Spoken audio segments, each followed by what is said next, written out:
목사가 성도들에게 기도의 본을 보이고 예배의 본을 보이고 또 말씀 연구의 본을 보여야 성도님들도 그런 모습들을 보면서 함께 따라오겠죠.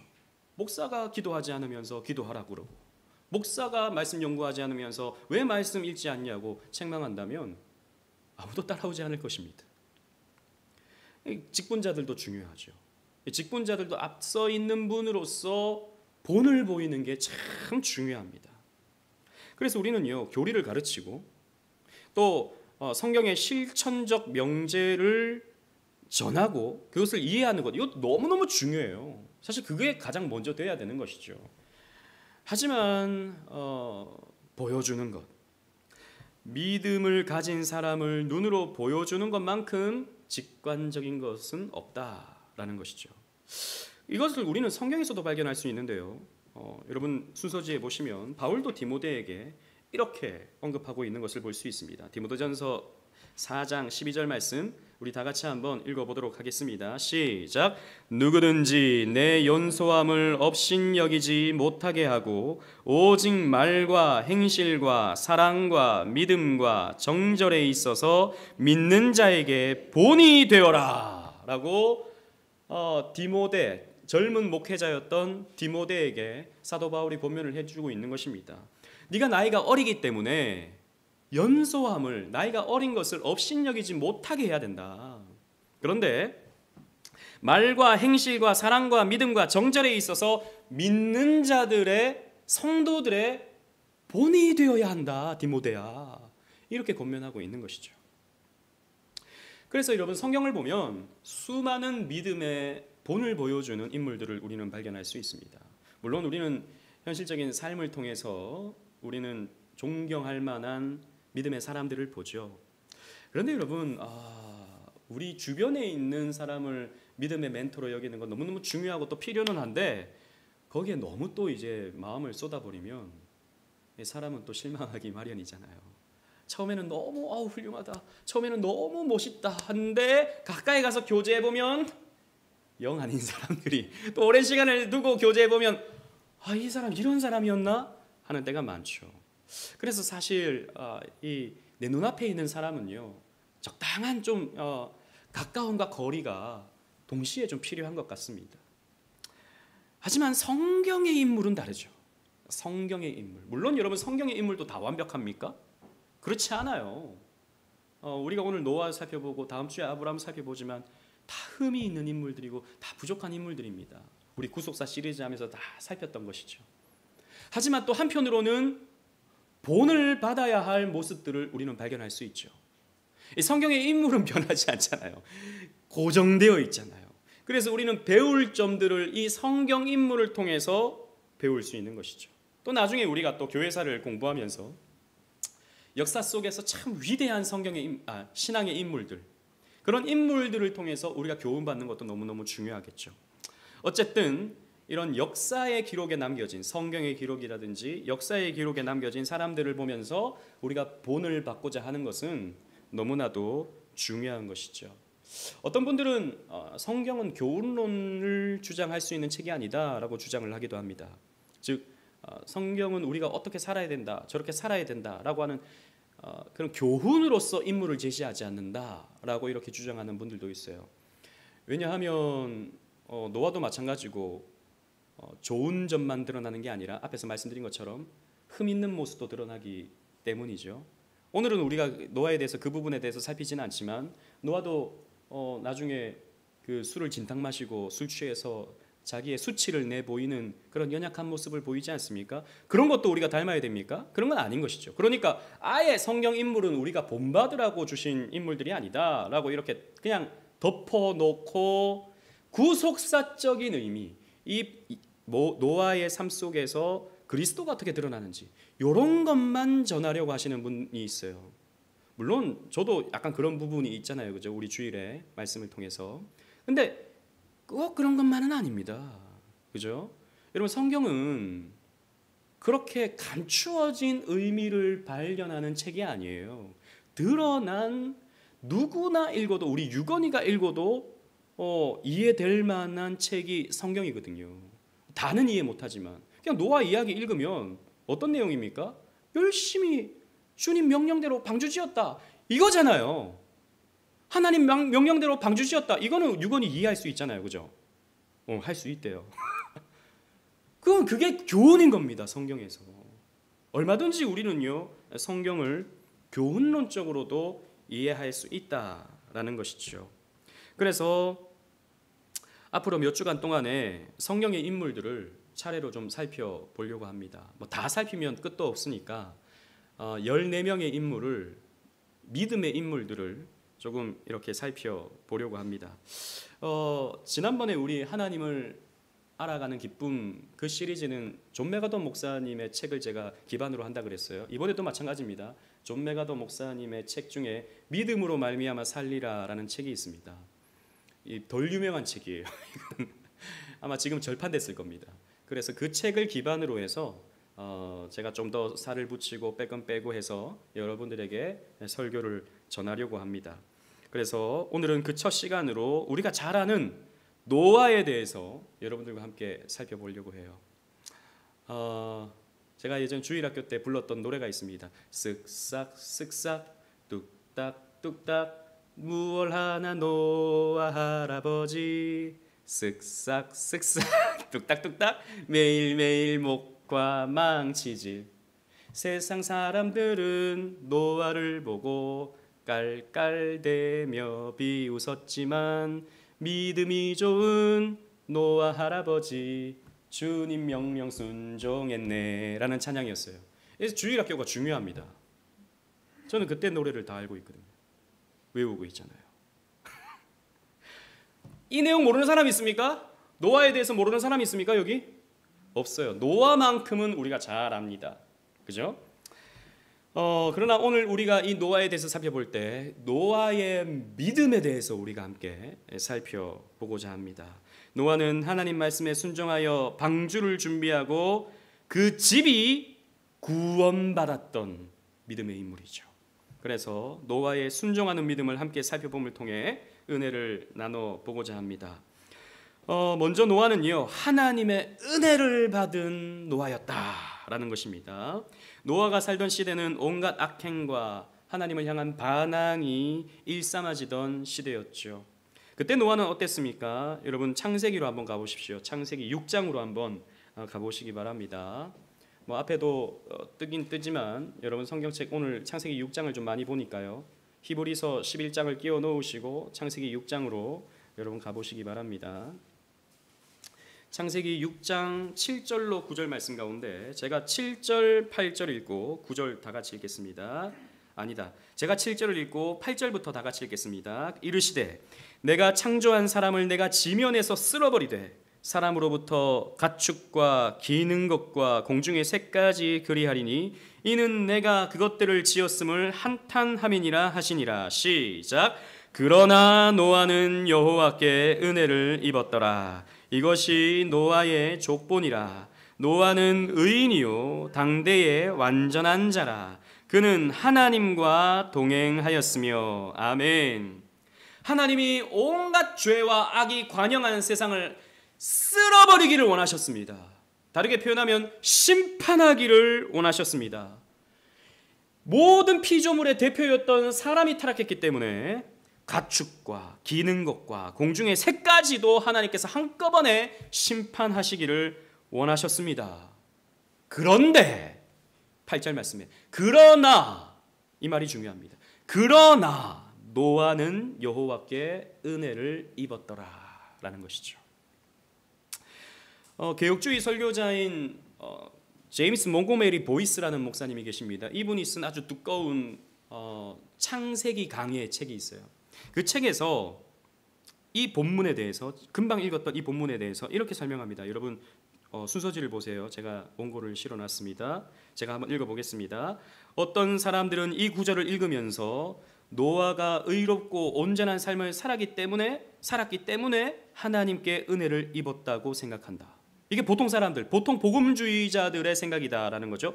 그러나 그런 식으로 읽는 것은 거꾸로 본 것이다. 즉 구절이 뭐죠?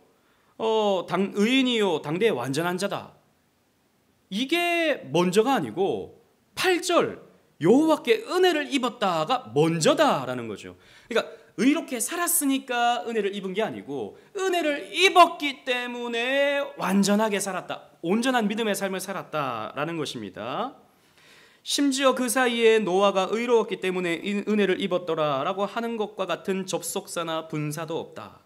사실 노아의 의로움은 그가 은혜를 입은 산물로 은혜의 증거였지 그 원인이 아니었다. 여기서 중요한 말 우리 다 같이 한번 읽어볼까요? 시작. 하나님은 단지 우리를 사랑하시기에 사랑하시는 것이다. 하나님께서 은혜를 베푸시는 분이기에 우리에게 은혜로우신 것이다. 아멘. 여러분, 노아가 은혜를 입어서 당대에 온전한 믿음의 사람으로 살았습니다. 그죠? 믿음의 삶을 살아서 은혜를 입은, 축복을 받은 게 아니라는 거예요. 여러분, 이것이 우리에게 복음이 됩니다. 하나님은 자격 없는 우리에게 조건 없이 은혜를 베풀어 주시는 하나님이세요. 하나님이 우리에게 은혜를 주시면 우리가 어떻게 됩니까? 온전한 믿음의 삶을 살게 됩니다. 여러분, 여기서 중요한 거, 우리가 온전한 믿음의 삶을 살지 못하는 것은 우리가 은혜를 받지 못하기 때문이다 라는 거예요. 이 말을 또 오해하지 마세요. 우리가 온전한 믿음의 삶을 살지 못하는 것은 어떻게 보면 또 게으르기 때문일 수도 있습니다. 우리가 게으르기 때문에 그럴 수도 있어요. 그러나 먼저 우리에게 선행되는 것이 뭐다? 은혜여야 한다라고 하는 것을 우리에게 가르쳐 준다라는 것이죠. 그래서 여러분, 제가 자주 여러분들에게 말씀을 드리지만 여러분들의 한평생 기도 제목은 은혜를 구하는 것입니다. 여러분, 신앙생활 속에서 은혜를 구하십시오. 오늘도 함께 기도할 때 은혜를 구하시는 여러분들 되시기를 바랍니다. 노아는 이 하나님의 은혜를 받았기 때문에 믿음으로 방주를 지을 수 있었습니다. 여러분, 사실 생각해 보세요. 하나님이 방주를 지으래요. 이 명령은요, 노아에게 있어서 너무 터무니없고 이상하게 들릴 수밖에 없었습니다. 왜냐하면 노아 이전 시대에는 홍수라는 게 없었어요. 그리고 비가 억수같이 쏟아지는 것도 없었습니다. 그때는요, 아주 그냥 비가요 부슬부슬 내리고 그냥 농사 짓기에 딱 맞게끔 모든 일들이 진행되었었습니다. 게다가 노아는요, 이 방주를 지으려면 약 100년이 넘는 시간이 걸려야 했습니다. 그러니까 자기 한평생을 방주 짓다가 끝나는 거예요. 홍수가 어떤지도 모르는데, 올지 안 올지 사실 뭐 하늘을 보면 맑은데 그리고 자기가 무엇을 만드는지도 잘 몰랐을 거예요. 하나님이 하라니까 하긴 하는데 이게 뭐 어떻게 물에 뜨는지. 왜냐, 노아는 바다에서 살지 않았거든요. 산 위에 살았거든요. 이게 어떻게 물에 뜨는 건지 그런 것도 모르고 하나님이 지으라는 대로 그냥 지을 뿐이었습니다. 그렇게 큰 방주를 본 적도 없고 큰 바다, 물이 넘실넘실거리는 바다도 이 노아는 본 적이 없었을 것입니다. 그래서 하나님의 이 명령이요, 좀 이상하고 이거 이렇게 해도 되는 건가? 라는 생각이 늘 노아에게 들었을 것입니다. 여러분, 여러분들이라면 어떻게 하시겠습니까? 하나님의 명령이 난처한 명령을 한다면, 여러분들에게 부담스러운 명령을 하신다면, 제가 주영이한테 물어봤어요. 주영아, 너 이제 대전에서 살아야 되는데 주일 아침마다 올 수 있겠나? 그러니까 네 그러더라고요. 아니, 대답을 왜 그렇게 시원찮게 해? 대답을 똑바로 해야지. 제가 농담 반 진담 반으로 그렇게 얘기했습니다. 쉽지 않죠. 쉽지 않습니다. 주인이요, 대단한 겁니다. 앞으로 사실 대전에 교회 다니겠다고 해도 사실 그렇게 할 수밖에 없어요. 근데 우선 주영이도 나오겠다고 하니까 마음 단단히 먹어야 된다. 부담스러운 거죠, 목사님한테. 또 네 했다가 또 못 나오면 어떡하나. 이거 말을 시원찮게 그냥 하는 건지 아니면 원래 좀 수줍어서 그러는 건지, 부담스러운 명령을 하나님께서 주실 때 우리는 헷갈립니다. 목사님의 명령이니까 안 지킨다고 해서 목사님이 하나님은 아니잖아요. 아무튼 하나님하고는 달라요. 근데 하나님이 부담스러운 명령을 내리신다면 우리는 계속 머뭇할 수밖에 없죠. 압도적인 명령을 내리신다면 우리는 사실 하기가 쉽지 않습니다. 변명을 늘어놓기가 쉽죠. 하지만 노아는요, 하나님께 묻지 않았습니다. 하나님 왜 이렇게 해야 됩니까? 묻지 않았어요. 불평하지도 않았습니다. 다른 사람에게 미루지도 않았습니다. 여러분, 아까 우리가 읽었던 히브리서 11장에 노아는 경외함으로 방주를 예비했다. 경외함으로 방주를 준비했다. 그랬습니다. 여기서 경외함에 해당하는 헬라어는요, 올라베오마이라는 말입니다. 말 표현도 어려워요. 올라베오마이. 이 말은 어떤 뜻이냐 하면 헬라어로 보면 경건한 신중함. 그러니까 신중하게 방주를 예비했어요. 하나님이 명령하셨을 때 그것을 막 후딱후딱 치우려고 하는 게 아니라 신중하게 이루었습니다. 그리고 깊은 관심이라는 말로도 번역할 수 있는 단어예요. 깊은 관심을 두면서 어떻게 하는 것이 가장 방주를 잘 지을 수 있을까를 생각하면서 이 방주를 지어갔던 것이죠. 이것은요, 노아가 영적으로 진실하게 헌신했다는 것을 의미합니다. 노아는 하나님의 말씀에 존경을 담아서 경외함으로 반응했습니다. 여러분, 은혜 받은 사람은 정말입니다. 은혜 받은 사람은 하나님을 경외하게 돼 있어요. 은혜 받은 사람을 하나님을 예배하는 것을 가장 가치 있게 여기게 돼 있습니다. 은혜 받은 사람은 하나님의 명령을 지키는 데 있어서 신중합니다. 못하면 못하는 거지 뭐. 이렇게 할 수 없다는 것입니다. 다른 사람이 하면 되지. 이렇게 할 수 없다라는 것입니다. 하나님께서 우리에게 은혜 주시고 하나님이 우리에게 사명 주실 때 우리는 그 사명을 두렵고 떨림 가운데 이루어가야 되는 거예요. 경외함으로요. 이것이 은혜 받은 노아의 모습이었습니다. 그리고 노아는 방주를 예비하죠. 노아 방주의 정확한 크기는 사실 알 수가 없어요. 창세기 6장 15절에 보면 다 같이 한번 읽어보겠습니다. 6장 15절입니다. 앞에 자막도 있어요. 시작. 내가 만들 방주는 이러하니 그 길이는 300규빗, 너비는 50규빗, 높이는 30규빗이라. 아멘. 하나님은 방주를 지을 때 정확한 규격을 말씀해 주셨습니다. 네가 알아서 지어봐, 이게 아니고 가장 물에 잘 뜰 수 있게 지어봐, 이게 아니고 하나님이 넓이와 높이와 깊이를 다 명확하게 가르쳐 주셨어요. 대략 길이가 134m. 정확하진 않지만 여러분, 길이가 134m. 엄청 크죠. 넓이가 22m. 여기서 여기까지가 한 6m 될까요? 여기서 여기까지가 5m, 6m. 이거에 몇 배입니까? 22m면 한 4배 가까이 되는 거예요. 높이가 13m. 이러면요, 축구장의 1.5배입니다. 축구장의 1.5배. 그리고 높이가 한 4층 정도, 여기가 3층이잖아요. 4층 정도 되는 높이입니다. 어마어마하게 큰 방주예요. 그런데 이 엄청난 방주는요, 모양새나 기동성보다는 안정성에 비중을 두고 고안된 거예요.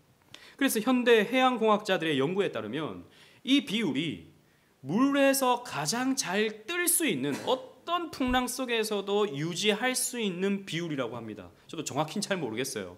해양공학 과학자들 가운데 이렇게 주장하는 사람들이 있는 것을 제가 여러 차례 기사나 논문을 통해서 본 적이 있습니다. 안정성에 있다. 이게 중요합니다. 안정성. 로버트 캔들리쉬라고 하는 이 신학자는요, 이 방주에 대해서 이렇게 설명합니다. 여러분, 순서지에 있습니다. 제가 한번 읽어볼게요. 잘 들어보십시오. 이 방주를 보라. 그들 안에는 죄인들이 있다. 즉 노아와 그의 가족들이 있잖아요. 죄인들입니다. 죄인들이 있다. 그러나 그들은 견고한 진으로 도망갔기에, 방주 안으로 들어갔기 때문에 소망을 가진 죄인들이다. 역청으로 바른 방주는 폭풍으로부터 효과적으로 숨을 수 있는 피난처요, 비바람을 피할 수 있는 은신처가 되었다. 그리고 이것은 한 사람이 모든 죄인에게 한 일과 같다. 이 사람이 누굽니까? 그분은 바로 예수 그리스도. 이 방주의 역할을 가만히 보면 예수님께서 하시는 일과 같다라는 겁니다. 즉 예수 안에 누가 있습니까? 저와 여러분들이 있습니다. 죄인들이 있어요. 우리가 예수 안에 있을 때 어떻게 됩니까? 비바람이 몰아쳐도, 어떤 문제가 생겨도 우리는 안전하다라는 것이죠. 방주처럼 말입니다. 그래서 방주는 궁극적으로 무엇을 예표하는가? 예수 그리스도를 예표한다라는 것이죠. 재미있는 것은요, 이 방주를 물에 뜨게 하기 위해서, 그리고 또 물로부터 방수 처리하기 위해서 무엇을 발랐습니까? 역청을 발랐잖아요. 역청은 그 왜 우리는 잘 못 보니까 중동 지역에 가면 꺼멓게 이제 그 아스팔트에 들어가는 타르 같은 거 있잖아요. 그 검은 기름 덩어리, 이걸 역청이라 그럽니다. 이걸 방주에 발랐다고요. 그러니까 이걸 진흙 같은 기름 덩어리를 바르니까 방수가 되는 거예요. 근데 이 역청에 해당하는 히브리어가요, 코페르라는 말인데, 정말 성경은요 신통방통합니다. 이 말은요 또 어떻게 번역될 수 있냐면 구속, 속전, 죄를 덮다, 카파르, 코페르, 카파르. 그러니까 여러분 히브리어는 자음만 있지 모음이 없다 그랬잖아요. 어떻게 쓰고 어떻게 문맥 가운데 읽느냐에서 역청이 되기도 하고 죄를 덮다, 구속이 되기도 합니다. 그러니까 이게 같은 어근이에요. 같은 어근. 역청이라는 것이, 즉 방주를 단단하게 만드는 것이 구속이다. 예수 그리스도의 구속이 우리의 구원을 단단하게 만들어주는 거예요. 예수 그리스도의 십자가 구속이 우리를 죄로부터 보호해주는 겁니다. 심판으로부터 보호해주는 거예요. 그래서 이 방주 안에 죄가 덮여지는 겁니다. 그러니까 심판이 이렇게 쏟아져도 구속이 덮여져 있기 때문에 우리는 심판받지 아니한다라는 것이죠. 그래서 예수님은요, 그 공생의 기간 동안에 폭풍우가 치는 갈릴리 바다 위로 예수님께서 걸어오시는 거죠. 여러분 그 장면을 기억하시죠, 그죠? 마태복음 6장에 보면 예수님께서 풍랑 위를 걸어오시잖아요. 여러분 이 장면이 어떤 장면입니까? 방주의 모습을 예수님께서 보여주시는 거예요. 심판의 바다 위에서 그 물 위를 둥둥 뜨는 방주, 심판이 휩쓸고 있는 갈릴리 호수 위를 둥둥 떠다니시는 예수 그리스도, 오버랩되는 것이죠. 예수가 방주다라고 하는 것을 제자들에게 보여주는 겁니다. 그래서 예수님이 풍랑이 있는 방주 위로, 그 배 위로 올라가면 어떻게 됩니까? 풍랑을 잠잠하라 라고 말씀하시면 잠잠해져 버리는 거예요. 그래서 고요하게 돼버리는 겁니다. 예수님은 심판을 극복하시는 방주시기 때문이에요. 이렇게 성경은요 신통방통한 진리를 우리에게 가르쳐 줍니다. 그리고 이 노아가 예비한 방주는, 여러분 예수님의 몸이 무엇입니까? 교회잖아요. 예수님의 몸이 교회지 않습니까? 그래서 교회야말로 마지막 심판으로부터 믿는 자를 구원해내는 방주입니다. 예수님의 몸은 지금 승천하셔서 하나님 보좌 우편에 계시잖아요. 그죠? 그래서 예수님은 당신의 몸을 이 땅에 두셨는데 그 몸이 바로 저와 여러분들 교회입니다. 교회 공동체가 방주예요, 방주. 그래서 교회 안에 들어와 있는 사람들은 어떻게 됩니까? 세상 심판으로부터 보호를 받습니다. 하나님 앞에 보호를 받고 우리는 저 천국까지 은혜의 항해를 하게 되어 있는 것이죠. 그래서 믿음의 사람들이 교회를 세우는 거죠. 마치 노아처럼. 믿음의 사람들은 노아처럼 교회를 세워갑니다. 언제 홍수가 내릴지 몰라요. 언제 최후 심판이 이루어질지 모릅니다. 그러나 그때까지 우리는 열심히 방주를 짓는 거예요. 그래서 우리 설 집사님이 이전에 다니셨던 교회가 방주교회였어요. 그죠? 그런 의미입니다. 여기가 방주다. 교회가 방주거든요. 말씀대로 세워가야 돼요. 그래서 교회는 하나님이 치수를 딱 정확하게 가르쳐 주셨잖아요. 그러면 하나님 말씀대로 그 치수에 따라서 교회를 세워야 되는 겁니다. 이렇게 하면 사람들이 많이 모이겠지. 이렇게 하면 사람들이 좀 더 좋아하겠지. 목사가 알아서 판단해서 알아서 교회를 하는 그런 교회가 되면 안 된다라는 것이죠. 그렇게 생명을 보호하는 방주를 통해서 하나님의 구속이 성취되는 것입니다. 하나님의 심판이 온 세상에 쏟아질 때 진실한 교회는 그 심판의 파도 위를 둥둥 떠다닐 거예요. 여러분 지금은 우리가 잘 느끼지 못합니다. 아니요, 사실 우리가 영적으로 보면요, 지금 이 세상은요, 하나님의 진노 가운데 머무러져 있습니다. 우리가 영적으로 보면요, 진리를 품에 안고 있는 교회는 이 시대일수록 더 높이 떠서 진리를 드러내게 되어 있어요. 영적으로 보면 우리가 그렇게 볼 수 있습니다. 그래서 뭔가는 달라요, 교회가. 세상 사람들과 다른 가르침을 줍니다. 그래서 여러분 보세요. 홍수가 차오르면 차올수록 방주는 더 높이 뜹니다. 그죠? 마찬가지예요. 이 세상이 죄악이 관영하면 관영할수록 교회는 더 높이 뜨게 돼 있어요. 그런데 요즘에는 뭐 잠수함 같은 교회들이 있어요. 잠수함 같은.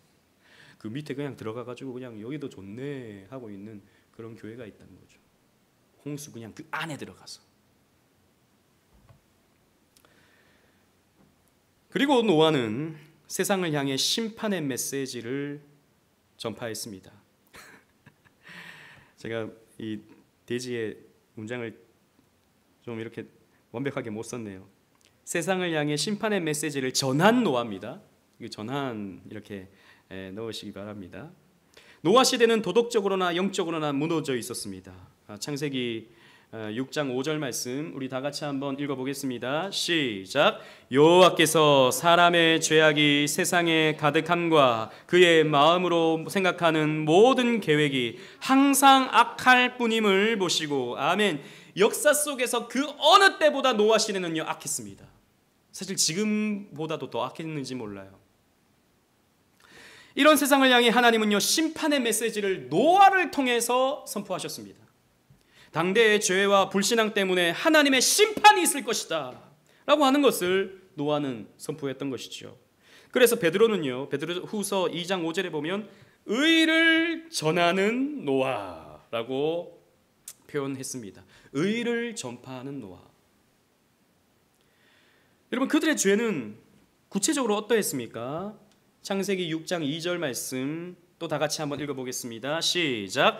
하나님의 아들들이 사람의 딸들의 아름다움을 보고 자기들이 좋아하는 모든 여자를 아내로 삼는지라. 보십시오.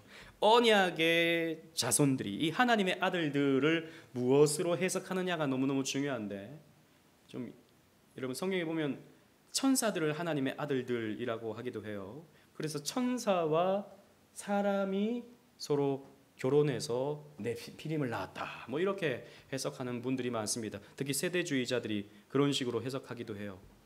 근데 여러분, 천사가 사람하고 아이를 낳을 수 있습니까? 없어요. 그 이상한 해석하는 사람들이 있습니다. 특히 세대주의자들. 저기 뭐 저 인천 어디 가면은 무슨 사랑교회인가 뭐 있다고요. 세대주의 교회. 정동수 목사인가 뭐 이렇게 있습니다. 이렇게 가르칩니다. 성경을 문자적으로 보는 거죠. 이게 그렇게 보는 게 아니라 하나님의 아들들은, 그러니까 언약 백성을 말합니다. 셋의 후손, 하나님의 아들들, 사람의 딸, 가인의 후손을 말하는 것이죠. 불신의 언약 밖에 있는 사람들. 그러니까 믿는 자와 믿지 않는 자가 섞여서 그냥 서로의 육체적인 그 아름다움을 보고 섞여서 그냥 결혼해버리는 혼합주의, 다원주의, 이런 것을 가리키는 것이죠. 그리스도의 영을 가진 사람이 여러분 벨리알의 영을 가진 사람과 교제할 수 있습니까? 없습니다. 그럴 수 없어요. 여러분들의 교제권은요, 물론 우리가 불신자랑 얼마든지 친하게 지낼 수 있고 불신자와 좋은 관계를 맺을 수 있지만 영적인 교제를 할 수는 없습니다. 결혼이라고 하는 것은 더욱 그렇죠. 결혼이라고 하는 것은 우리 주영이 꼭 기억해야 돼요. 믿는 아가씨랑 결혼을 해야 돼요. 형제들은 그래도 좀 나아요. 교회 자매들이 좀 많아서. 자매들은 참 믿는 남자 구하기가 힘들거든요. 어쨌든 하나님의 아들들은요, 하나님의 자녀의 딸들과 결혼을 해야 되는 겁니다. 그런데 하나님 믿는 사람과 우상 숭배자가 섞여버리는 거죠. 이게 혼합주의입니다. 쾌락주의, 이런 것이죠. 여러분, 오늘날도 점점 교회가, 하나님을 섬기는 교회가 세상의 방식을, 마케팅적인 방식을 도용하고 교회 성장을 위해서 세상의 방식, 세상의 오락거리들을 교회에 자꾸 들어와서 예배 시간이 오락으로 채워지고 예배 시간이 어떤 자극적인 메시지나 자극적인 음악으로 채워지는 이런 것은요, 혼합주의입니다. 하나님의 아들들이 사람의 딸들의 아름다움을 보고 섞여버리는 거예요. 오늘날 교회가 교회답지 않은 것이죠. 오늘날 요즘에 짓는 교회들 가보면 교회 같지 않아요. 극장 같습니다. 극장. 하나의 무대를 가진 콘서트 홀 같죠. 교회가 아닌 것이죠. 예배당이. 아무튼 이 시대의 죄는요, 혼합주의 그리고 쾌락주의였습니다. 오늘날도 마찬가지죠. 그러나 하나님은 이들을 바로 심판하지 않으셨습니다. 앞으로 임하게 될 홍수를 120년간 미루셨습니다. 창세기 6장 3절에 보면 120년의 시간을 주시죠. 노아는 사람들에게 경고하고 회개하라고 권할 수 있었죠.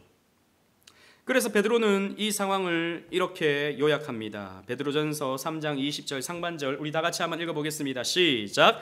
그들은 전에 노아의 날 방주를 준비할 동안 하나님이 오래 참고 기다리실 때에 복종하지 아니하던 자들이라. 아멘. 보십시오.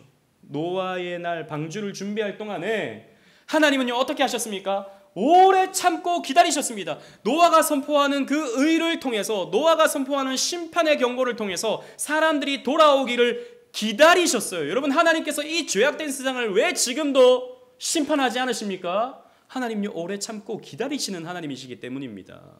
그런데요, 사람들이 복종하지 않아요. 그런 노아의 경고를 사람들이 듣지를 아니합니다. 몇 명만 들었어요? 노아를 포함해서 8명. 그죠?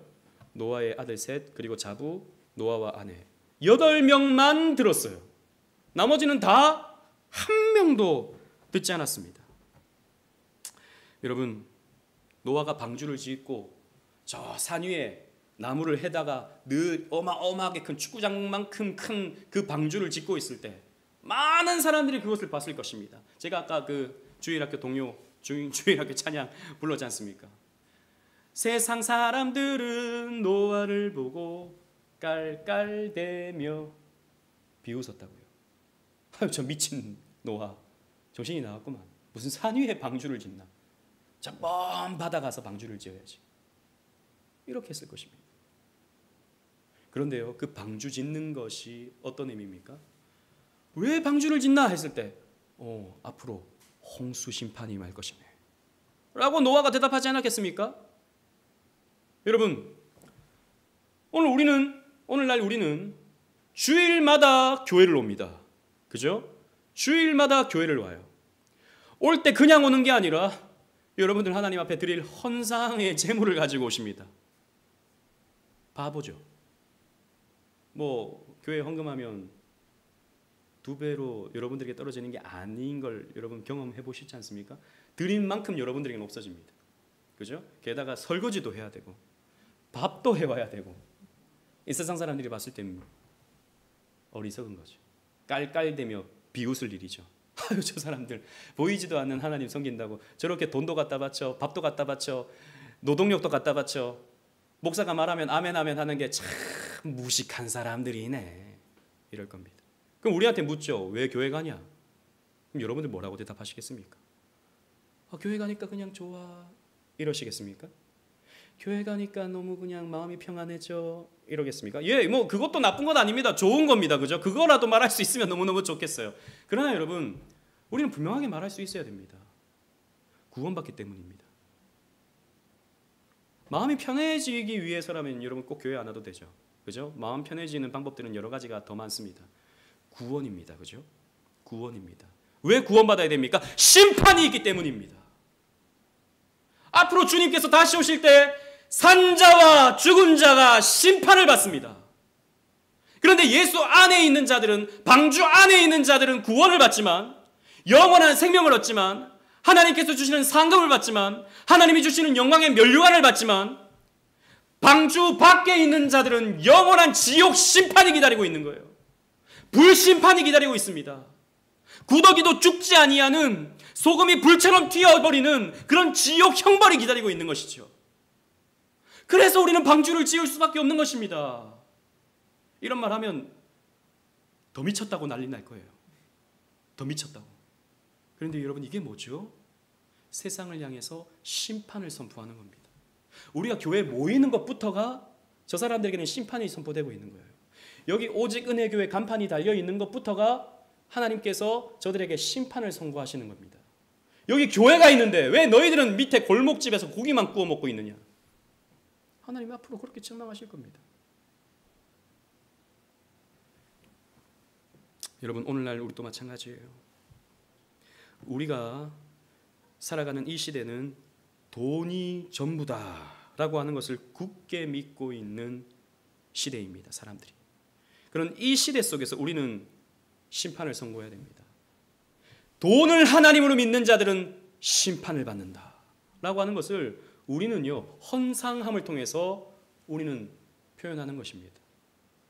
그런데 우리가 세상 사람들처럼 돈을 내 중심에 놓고 돈을 위해서 주일도 빼먹고 하나님 앞에 해야 될 것들을 다 내려놓는다면 우리는 세상 사람들에게 할 말이 없어지는 거예요. 아니 똑같이 사는데 어떻게 심판을 선포할 수 있겠습니까? 오늘날 동성애와 간음, 저는 요즘에 뭐 이런 OTT 이런 거 한 번씩 이렇게 뭐 채널 이렇게 돌려보면 거기 설명이 나와 있어요. 이 작품은 퀴어 작품이다. 여러분 퀴어가 뭔지 아시죠? 동성애물 이런 것들을 퀴어 장르라고 합니다. 영화든지 드라마라든지 이런 것들이 요즘에는 노골적으로 들어가 있습니다. 저는 거기에 의도가 있다고 생각해요. 의도. 그래서 뭐 뜬금없이 동성애자들이 나오고 뜬금없이 뭐 남자와 남자가 서로 사랑하고 여자와 여자가 서로 사랑하는 전혀 그 드라마의 진행 과정과 상관이 없는데 그런 장면이 들어가 있는 것들을 요즘 많이 봅니다. 여러분 이게 뭐죠? 죄입니다. 하나님 앞에서 이 온갖 쾌락주의에 빠져 있던 노아 시대의 죄입니다. 그리고 우리가 나중에 살펴보겠지만 그 아브라함 시대의 소돔과 고모라의 죄가 바로 그런 것이죠. 우리는 그런 온갖 음란한 죄를 짓는 이 세상을 향해서 심판의 메시지를 선포해야 되는 것입니다. WCC와 같은 온갖 혼합주의 종교운동, 그리고 예수 외에도 다른 구원의 길이 있다라고 가르치는 이런 혼합주의, 다원주의 종교운동을 향해서 우리는 하나님께서 진노하신다라고 하는 메시지를 선포해야 되는 것입니다. 그래서 우리가 세상 사람들부터 우리 오직은혜 교회는 좀 별난 교회, 저 교회는 이상한 것만 가르쳐, 저 교회는 꽉 막힌 소리만 하고 있어 라고 하는 말을 우리가 들을 수 있어야 돼요. 말씀을 맺겠습니다. 오늘날도 노아의 때와 흡사하죠. 그때의 믿음의 사람은 극소수였습니다. 오늘날도 마찬가지로 믿음을 찾아보기가 너무 힘듭니다. 제가 우리 주영이한테도 그런 얘기를 했는데, 제가 오늘 같이 밥 사줬거든요. 제가 그래서 같이 밥 먹으면서 이야기를 했는데, 주영아 요즘에 믿음의 청년 보기가 너무 어렵다. 목사님은 걱정이 된다. 우리 집사님들, 권사님들은 그래도 한평생 신앙생활을 해왔기 때문에 끝까지 뭐 신앙생활하는 게 어렵지 않을 것 같아요. 근데 이제 주영이 시대는 쉽지 않을 것 같아요. 우리 유건이 시대는 더 어려울 것 같아요. 이런 시대 속에서 주영아 믿음 지키며 살아가야 된다. 주일 성수 제대로 하고. 제가 또 꼰대 같은 소리를 엄청 했어요. 아무 말 안 하고 그냥 뭐 잘 듣더라고요. 그래도 믿음 지키기가 어려워요. 예수님께서 내가 다시 올 때 믿음을 보겠느냐라고 하셨는데 정말 그럴 것 같습니다. 그래서 예수님께서 종말의 때에 대해서 말씀하시면서 이렇게 말씀하시는 것을 우리는 볼 수 있습니다. 여러분 맨 마지막에 마태복음 24장 37절로 39절 말씀, 제가 37절, 38절 다 같이 읽고 39절 다 같이 읽겠습니다. 제가 먼저 읽고 다 같이 읽겠습니다. 노아의 때와 같이 인자의 임함도 그러하리라. 홍수 전에 노아가 방주에 들어가던 날까지 사람들이 먹고 마시고 장가들고 시집가고 있으면서 시작. 홍수가 나서 그들을 다 멸하기까지 깨닫지 못하였으니 인자의 임함도 이와 같으리라. 아멘. 8명만 구원받았다고요. 8명만. 소수만 구원받습니다. 정신 우리가 똑바로 차리고 방주 안에 있어야 되는 것입니다. 진리를 붙들어야 되는 거예요. 예수 안에 있어야 되는 것이고 교회 중심으로 우리가 살아가야 되는 것입니다. 노아는 우리에게 가치 있고 교훈적인 유업을 남겨주었습니다. 그는요 성경에서 처음으로 의인이라고 하는 칭호를 받았어요. 의인. 여러분 노아가 완벽했기 때문에 의인이라고 부린 게 아니에요. 은혜를 받았기 때문에 의인이라고 불리운 겁니다. 하지만 그의 의로움은 하나님에 대한 믿음만큼은 진실했다라고 하는 것을 우리에게 증명해 보여주고 있죠. 여러분 세상 사람들은요 아무도 노아를 쳐다보지 않았습니다. 노아를 비웃었어요. 노아를 그냥 하찮은 인간 취급했습니다. 그냥 제정신이 아닌 인간 취급했어요. 그런데 여러분 제임스 몽고메리 보이스 목사님은요 또 이렇게 마지막에 설명을 합니다. 여러분 잘 들어보십시오. 홍수 이전 세대에 유일하게 의로운 사람 노아는 사실상 그의 동시대 사람에게는 모두 잊혀졌지만 지금 전 세계에서 기억되고 있다. 그렇잖아요. 우리 노아 모르는 사람 어디 있습니까? 다른 사람들이 잊고 다시는 기억하지 못한다 하더라도 하나님께서 기억하시고 여호와를 경외하는 자와 그분의 이름을 존귀히 생각하는 자를 위하여 여호와 앞에 있는 기념책에 기록하신다는 것을 알 수 있다. 노아가 잊혀졌는가? 절대 그렇지 않다라고 몽고메리 보이스 목사님은 말하셨어요. 여러분 마찬가지입니다. 세상은 우리 아무도 주목 안 합니다. 우리 오직 은혜 교회 있는지 없는지도 몰라요. 대부분 몰라요. 교회 열심히 다니는 사람도, 이 고촌의 교회 열심히 다니는 사람도 오직 은혜 교회 모릅니다. 우리는 작은 공동체니까요. 여러분들요? 아무도 몰라요. 저도 마찬가지고 아무도 몰라요. 저도 좀 유명해지고 싶은데 안 유명해져요 자꾸. 그럼 어쩔 수 없는 거죠. 그런데 여러분 하나님은 기억하십니다. 하나님은 의인 한 사람을 기억하세요. 잘하든 못하든 진실한 믿음으로 교회 방주를 세워가는 예수 방주 안에 있는 사람들을 기억하십니다. 그들을 생명책에 기록하고 계셔요. 그래서 우리 바게스터 이름이 천국의 생명책에 기록되는 거예요. 우리 권주영의 이름이, 강유건의 이름이 생명책에 기록되는 겁니다.